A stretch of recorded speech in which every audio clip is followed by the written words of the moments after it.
Good morning. May I have your attention?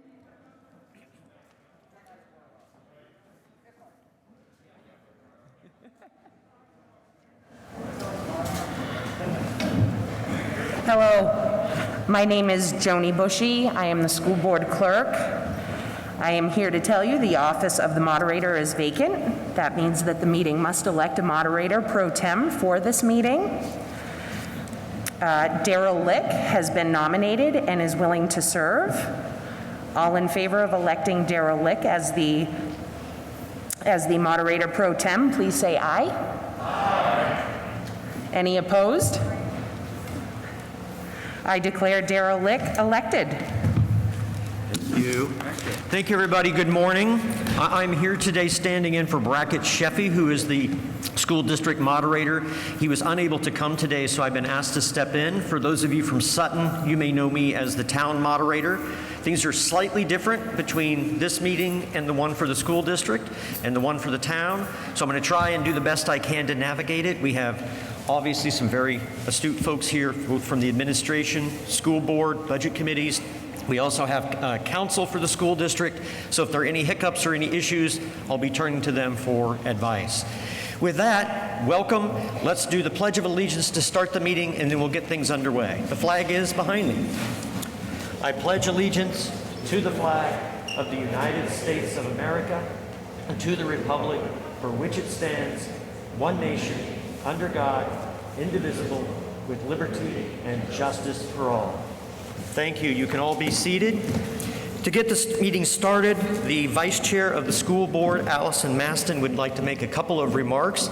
I'll indicate that the Chair of the School Board, Ken Bartholomew, was unable to come today as well, so Allison will be filling in. So, Allison, you're first up. Come on up if you wish. Good morning, everybody. Thank you so much for coming out on this cold Saturday morning. We really appreciate it. I just want to recognize our superintendent, Winfred Fenneberg, was nominated and actually received Superintendent of the Year this year. So if we could recognize him, that would be wonderful.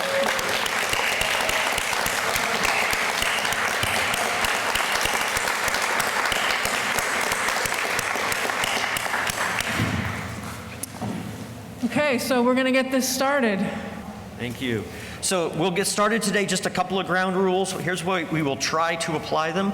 With the articles, we'll take them one by one. We'll have somebody from either the school board or the administrative staff speak to each of them. Then we'll open it up for folks to provide comment if they wish. What I would ask is that if you wish to provide comment on a particular warrant article, what you should do is approach the microphones on either side of the room. You'll see two of them. Please socially distance, but you can wait in line, and I'll just look for folks to see if there's folks ready to speak. We have an overflow room. I don't think anybody's there, but if so, I'll keep checking to make sure if anyone there wishes to speak as well. Once everybody has had an opportunity to speak, officials have had an opportunity to respond or answer questions. For each of the articles, we'll just keep moving through them one by one. For folks that are not aware, in this situation, unlike at a town meeting, if somebody wants to amend an article, that can be done, but just as a technicality, we would discuss that. It has to be in writing. We would discuss that amendment. The amendment would not be to each article. Instead, it would be a standalone warrant article on the warrant that would be in contrast to the ones that's there. So, for example, if somebody wanted to amend the Municipal Budget Committee's number, that is allowed, but if we do so, we would vote on that. If it passed, the municipal number still is on the ballot, as is the school board number, but there would be a third warrant with the amendment so that the voters would have, at that point, 3 choices instead of 2.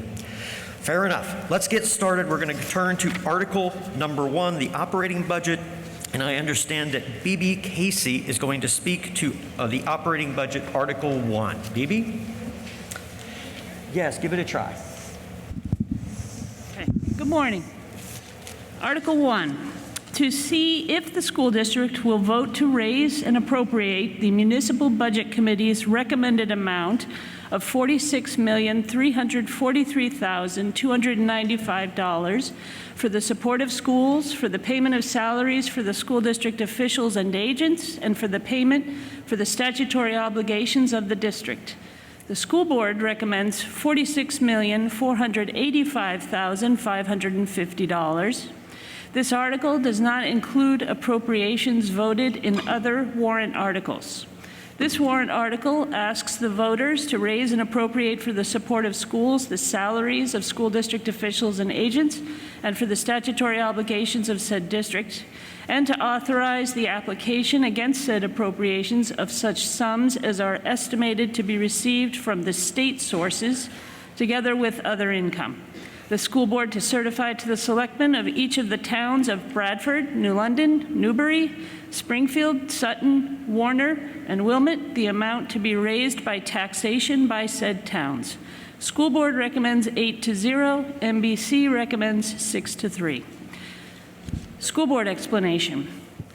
The 21-22 operating budget proposed by the Kearsarge Regional School Board of $46,485,550 is an increase of approximately $1,137,324, or 2.51% from the 2021 budget. The areas of increase within the school board's operating budget are a result of a variety of factors that are explained in the following paragraphs. In summary, the majority of the budget increases this year fall into two categories: New Hampshire state retirement and health benefits. New Hampshire state retirement and health benefits. Those two items account for $1,186,461, or $49,137 more than the $1,137,324 school board requested increase. Wages and fringe. The requested budget for 21-22 reflects a net increase of 3.05 teacher FTEs, and FTE stands for full-time employees. Added were 2 FTEs for elementary teachers due to class size projections at Simons and Bradford.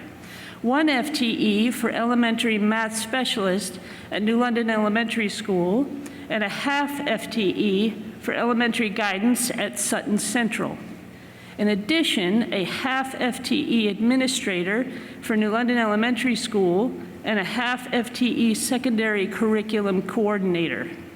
As a result, the wage line for employees requires an increase of approximately $483,810, or 42.54% of the budget increase, which includes contractual obligations for the KREA educators voted on and approved by the voters in previous budget ballots. The largest factor in our budget increase is the NHRS retirement system teachers' contribution rates for 21-22.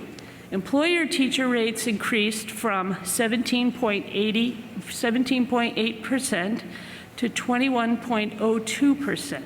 Employee rates increased from 11.17% to 14.06%. The overall retirement benefit increase represents 64.46% of the total budget increase, or $733,161. The actual increase in health benefits costs for 21-22 was an 8.9% increase from the current 2021 health premiums. Based on this increase, health benefits alone represent 43.6% of the total budget increase, or $495,892. Included under other payroll benefits are dental, life, long-term disability, workers' compensation insurances, taxes, workshops, and tax-sheltered annuities. The overall other payroll benefits decrease represents 1% of the total budget decrease, or $11,327. Out of district. Our out-of-district costs for 21-22 school year are estimated to be a reduction of $350,000, or 30.77% of the budget decrease at this point in time. Each year, out-of-district special education costs are very fluid and are driven by a variety of factors. Those factors include the ability of our local staff to meet the needs of intensive behaviorally or medically challenged students, families who move into the district, and the costs associated with delivering highly specialized services in environments outside of the district whose costs keep rising. We make every attempt to meet each child's needs in the least restrictive educational environment here at the local level. There are times, however, when the child's special needs exceed our local capacity to meet them. In addition, federal law also requires us to provide for those needs until the age of 21. Placements for out-of-district services can range from $50,000 per student to upwards of $300,000 depending on the residential requirements. Other operating costs. Included in this area are textbooks, technology, contracted services, supplies, repairs, replacing equipment, capital improvements, new equipment, furniture, dues and fees, printing, telephone, copiers, assessment, and others. These costs reflect a decrease of approximately 6.88% or $78,260. Other expenses. Transportation represents a 2.27% or $25,858 budget increase, and utilities, bonds, property insurance budget increased by approximately 13.95% or $158,711. Food service represents a reduction of $11,266 or 0.99% of the budget decrease. Federal funds represents $8,167 or 0.72% of the increase. Note, all federal dollars appropriated are offset by matching federal funds. The result is no effect to the local tax rate. Okay, I think I'm done. Thank you. Let's see if I can get it back on. Thank you. So is there anyone from the public that wishes to speak to the school board proposed operating budget? Yes, sir. Please announce your name, what town you're from, and provide your comment or question. Thank you. My name is Bob Wright. I'm from the town of Sutton. A small thing here. I just want to make sure I understand. When we talked about insurance budget, property insurance budget increased by approximately that's a decrease, isn't it? So, Bob, speak a little slower and closer to the mic, and then I'll direct somebody to answer it. I know you're asking a question about insurance. Go ahead. The insurance, it looked like it was a minus, not a plus. Have I got that correct? Wish to speak to it? Go ahead. It is a decrease. It is a decrease, Bob. Okay. My next question is, when the state made a conclusion that it would no longer make a contribution to the retirement system, they also made an assumption that the rates would be less, which increased our cost. My question is, when an email or letter or phone call was sent to the state, why are you doing this? What was the response? Can anyone speak to that as to whether there was any response from the state with respect to changes in the rates? Anyone? I'll try to answer, Bob. I'm not aware of a letter or an email sent to the state. I'm aware of the explanation that was given to superintendents and the state. Essentially, the retirement system is obligated to close over 30 years a gap in terms of the funding. And those adjustments are made and distributed throughout that time, as well as looking at the investment returns of the existing system, and that adjusts the rates every other year. Thank you. Any other question, Bob? Yes. And with all due respect, that is my biggest concern. You talk about unfunded mandates, and I just do not understand why we did not push this as much as we possibly can, because the state is making a determination based on its own accounting and investment errors for 30 freaking years, and why they dump it onto the towns now, because they're so deep in the red. I would be, if I were a school board member or certainly a budget committee member, I would be screaming loud, with all due respect. Thank you. Thank you for your comments, Bob. Sir, again, let us know your name, your town, and then your question or comment. Andrew Pinard from Bradford. Before I have my question, I want to thank the board, the Municipal Budget Committee, the administration, the teachers, the staff, and frankly also the parents for how everyone has responded in this district to the challenges in front of us. It's a testament, and the actions that are being taken in our district are being picked up by other districts as well. And I wanted to say I have never been prouder. So I want to make sure that you know that you hear from the public how well and how transparent you've been. And I want to thank you for your service. The only question I have is I would affirm the concerns at the state level with the downshifting of the funds and how we can get involved through our state representatives to make sure that that doesn't happen again. It probably will, but if we don't go to the correct individuals and lobby them, then our voice is not heard. I am, however, interested in hearing the Municipal Budget Committee's response to this as well. I know it's in the document. I don't have a specific question. I just would like to make sure that they have the opportunity. Thank you. That's a fine suggestion. Once we have our comment on the school board budget proposal, I'll ask anybody from the NBC to comment on theirs, and we can have more discussion. Thank you. Come on up, ma'am. Mr. Lick? Yes. There's a Oh, I'm sorry. I should look to the other direction. You first, ma'am. Thank you. Nancy Rollins from New London.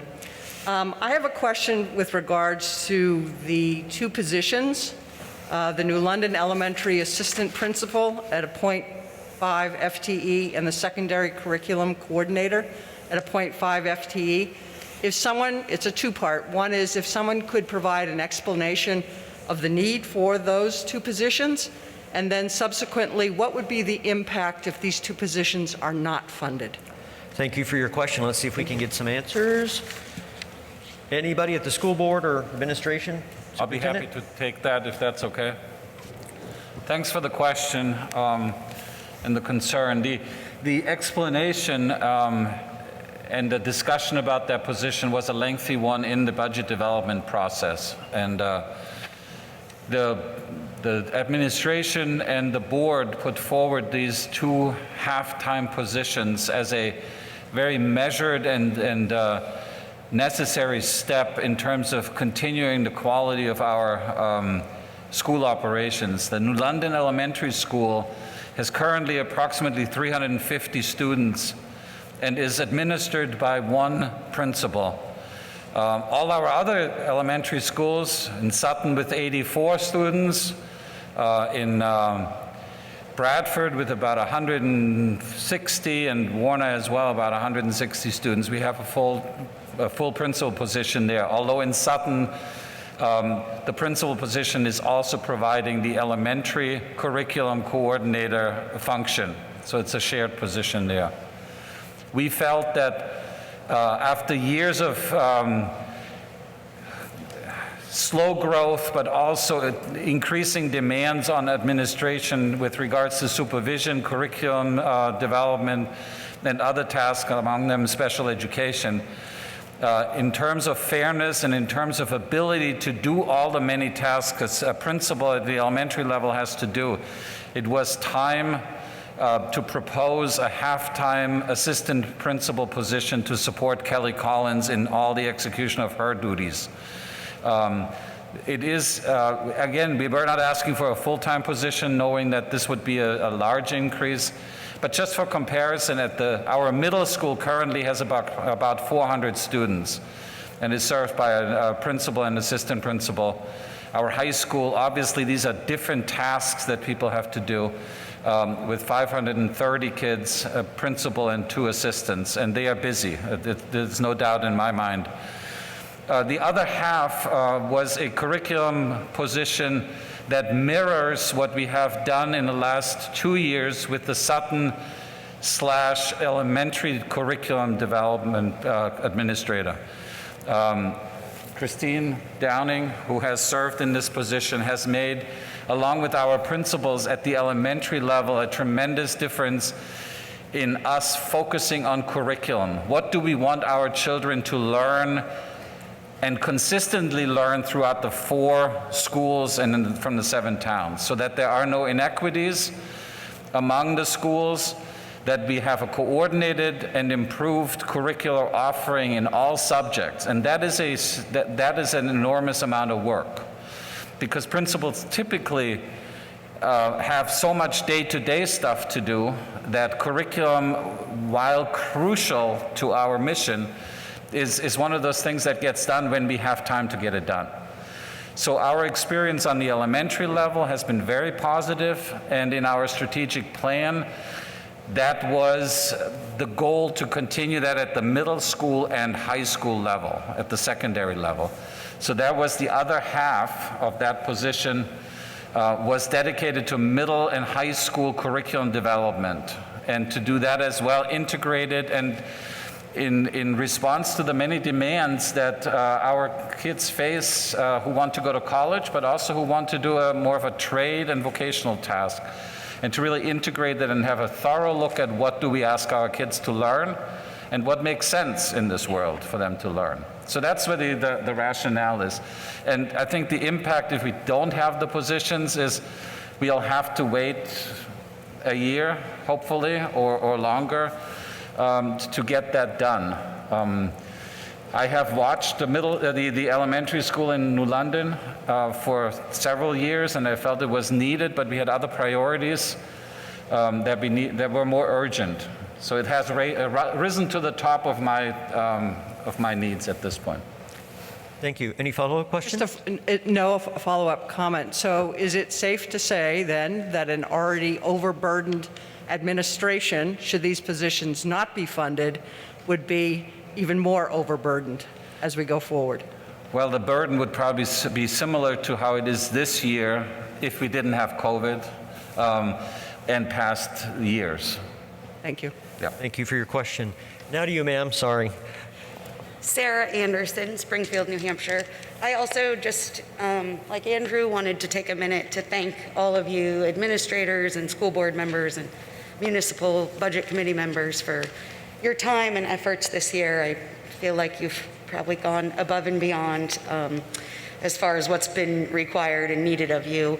I also just wanted to take a minute to speak in support of the additional administrative position at New London Elementary School. I see every day how hard Kelly Collins works, and I just feel like it's really important that we vote to add in some support for her at the elementary school. Anyway, thank you all. Thank you for your comments. Any other discussion on the budget as proposed by the school board before I turn briefly to the one that is proposed by the Municipal Budget Committee? Yes, Charlie, please come up to a mic, introduce yourself and the town, and let us know your question or comment. Charlie Forsberg from Sutton. There's a comment made here about an increase in the number of students in the school system. Now, I had in my mind about 1,800 students. Has that changed significantly? I haven't referred to what was last year, but could you bring me up to date on the total student population? And are we seeing some increase because of the situation we're in now? Let me ask that question. Can anybody speak to it? The student population is very stable. We saw some fluctuation this particular year with COVID, where some parents had opted for homeschooling, but on the other hand, we also had an influx of people that moved to the area and kids that come from other districts. So it's about even over the last few years, and our projections are pretty steady for the next 10 years. Thank you. Oh, is my 1,800 about right? That's what I seem to recall from last year's reading somewhere. If you want to come up and speak to it, feel free.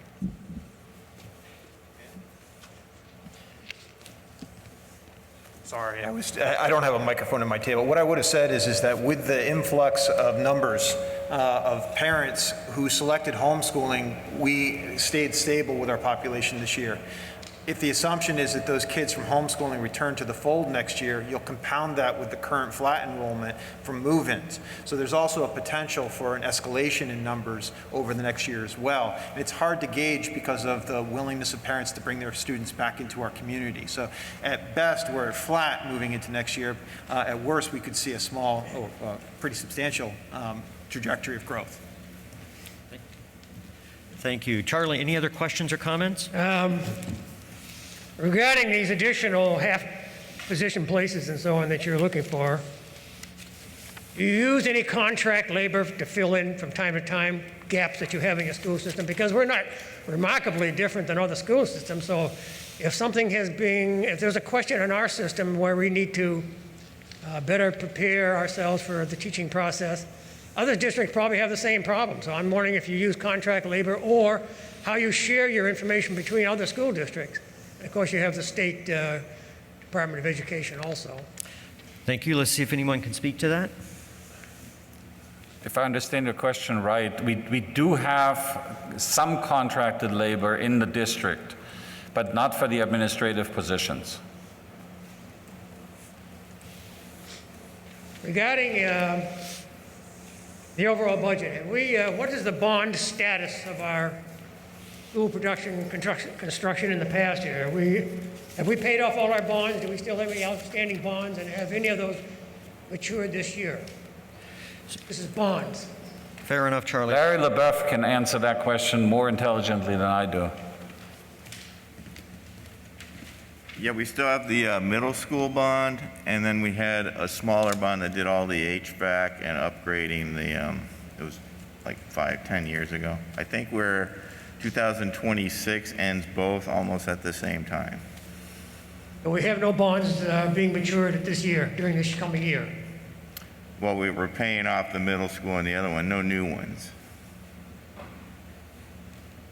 We're not paying off any bonds this year. No, 2026 would be both of those come to the end. Okay.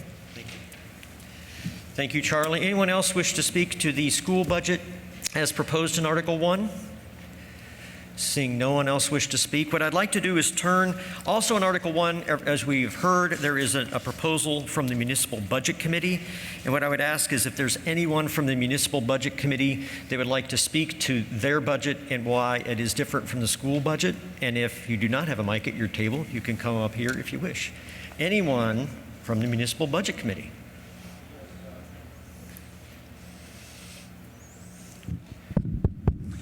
Yes, my name is Rich Anderson, and essentially the only issue was that issue of the full-time position that would be a combination of an assistant principal for the elementary school and a curriculum supervisor.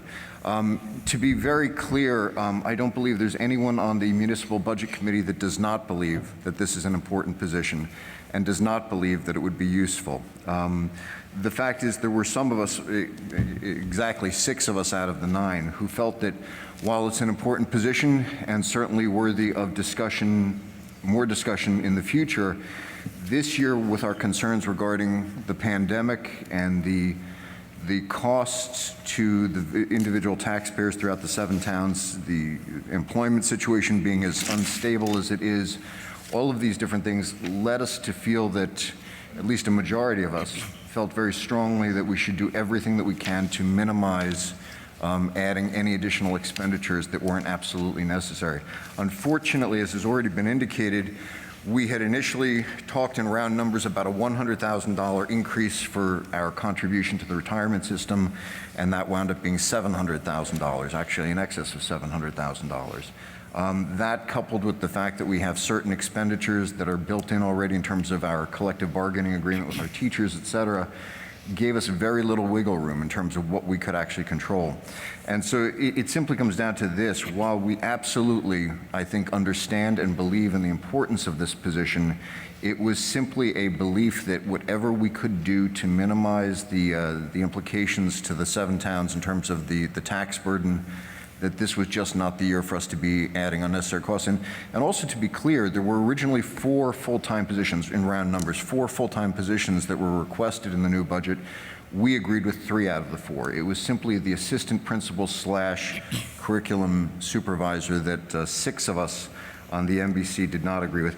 To be clear, 3 of the MBC voters who voted no to the MBC's budget wanted to support the school board's position and to go ahead with hiring that individual. And so it was a 6-3 vote, but the majority of us felt that it wasn't crucial to be done this year, and that's why we took the position that we did. Thank you for that explanation. Is there anyone that wishes to ask questions or speak to the Municipal Budget Committee budget? Yes, ma'am. My name is Margaret Duty, and I'm from Wilmot. My question for the Municipal Budget Committee is it going to be any easier next year to fund this very important need? Thank you for your question. A comment from anyone from the Municipal Budget Committee? Feel free. You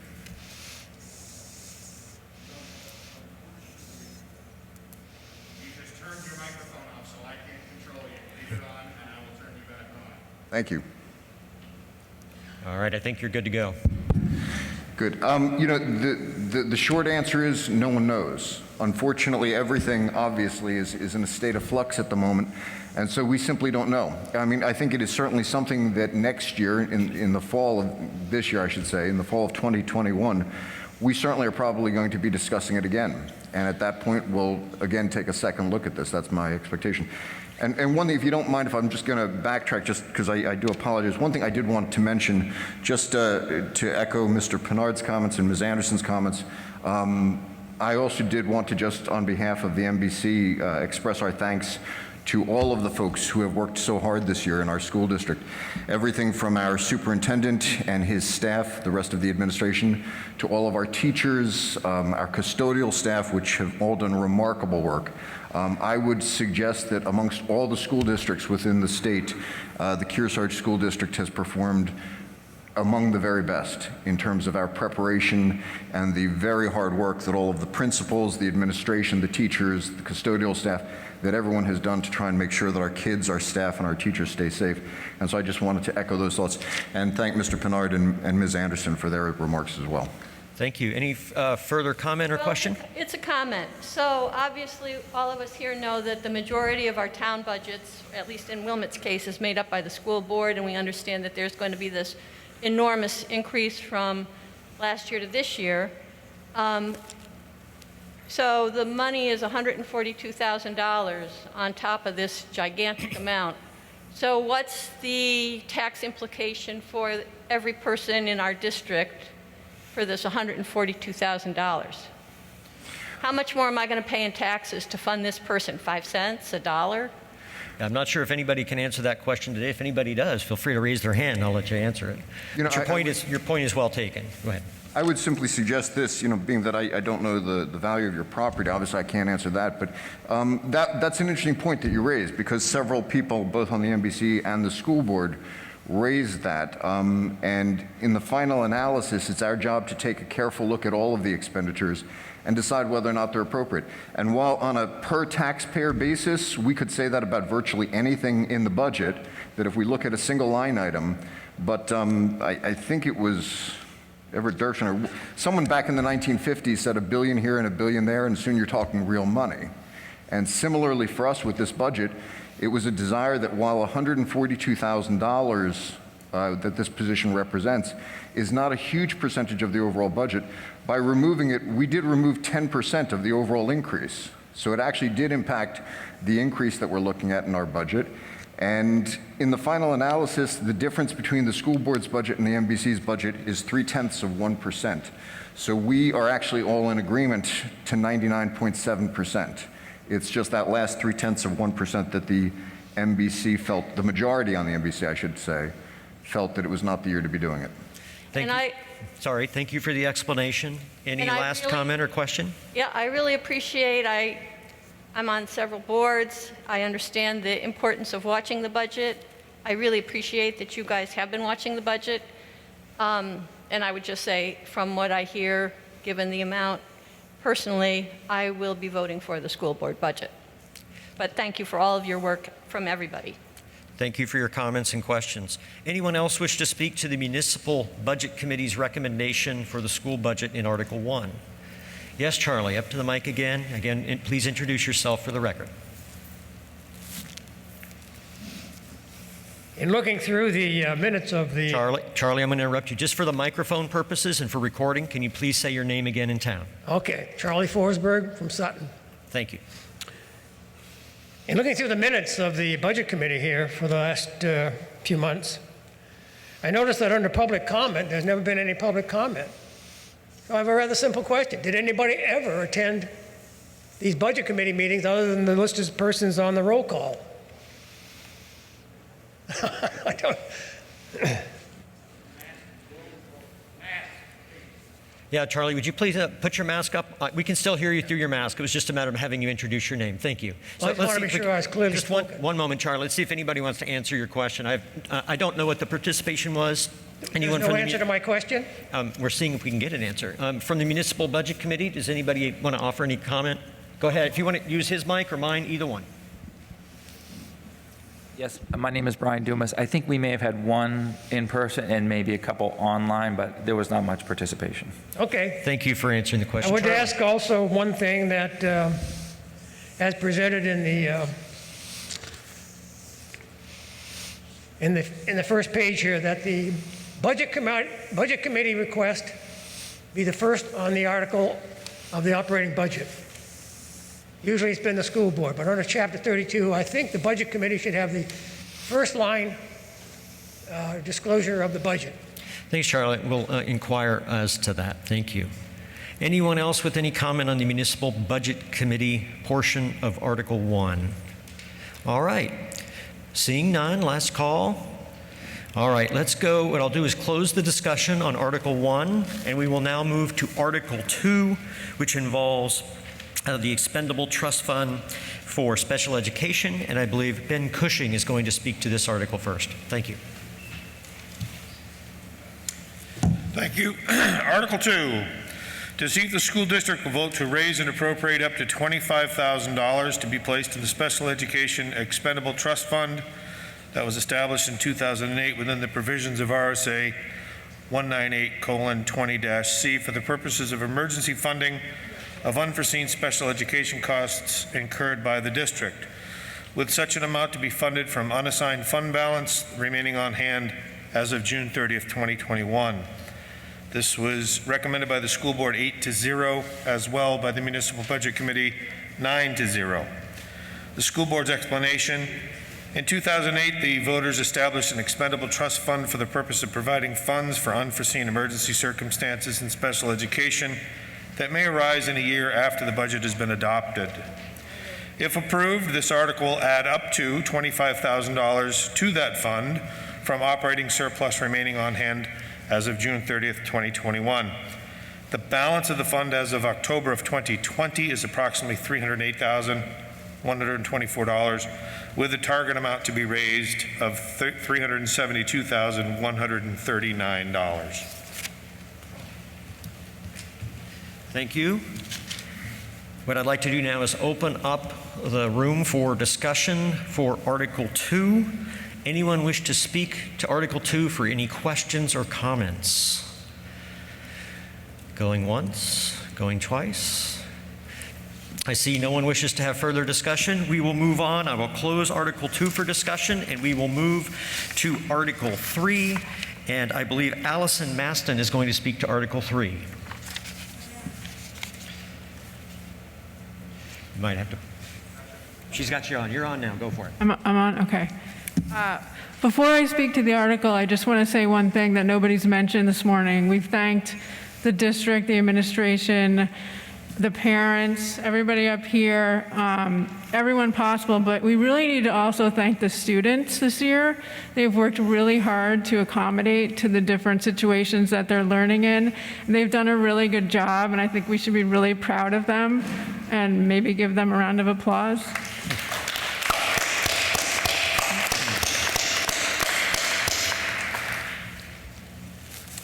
Okay, Article 3, to see if the school district will vote to raise and appropriate up to $50,000 to be placed in the school building's expendable trust maintenance fund for the purpose of repair, unanticipated utility costs, and maintaining the school buildings and equipment with such amount to be funded from unassigned fund balance, surplus funds, remaining on hand as of June 30th, 2021. School Board recommends 8-0. MBC recommends 9-0. In 2009, the voters established an expendable trust fund for the purpose of repairs, unanticipated utility costs, and maintaining school buildings and equipment.